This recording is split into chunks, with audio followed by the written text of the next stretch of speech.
15 years ago when I entered the board, well, I've been on the board almost 20 years, and the first charters had come out the year before, and basically there were 15 people that walked up and raised their right hand and said, "I do." And our first charters were a single page, and it had the seal of Texas across it, and it had their name, and it had our name, and it had two signatures, one from the board and one from the CEO. Government grows. I think today the application requires a binder about that thick, and it's always ongoing. But it has evolved. Y'all were part of, I think, fourth generation. And it was we had set up a committee to start interviewing the charter applicants. And so it was a new process that I helped start when I chaired the committee. And I always found something very interesting out of those interviews, because you learned a lot. You can learn a lot off of the applications, but you can learn a lot when you talk to people.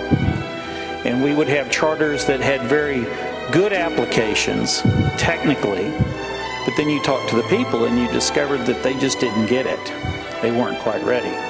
And then we would have applications that were technically deficient, but we had good interviews, and we'd encourage them to come back and try the second and the third time, because it was a competitive process.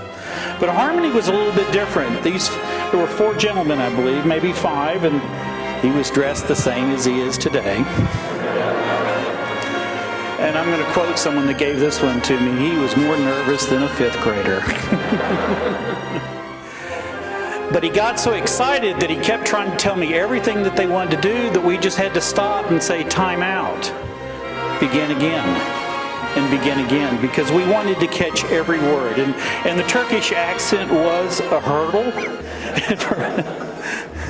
But I think we got it right. And to their critics that say that you have an agenda and there are overtones and conspiracies, well, these Muslims opened up their first charter in a Jewish synagogue. Now get that one. But anyway, they've done wonderful work, quite a success. I see a lot of friends here, people that I've met every year and over the years, and I just want to say, for those of you that keep getting promoted up into administration, what did you do wrong? Go back to the classroom occasionally. It's refreshing. But anyway, I'm certainly honored, and Sumner, Dr. Taram, to others, you are indeed a good friend, and you are doing wonderful work.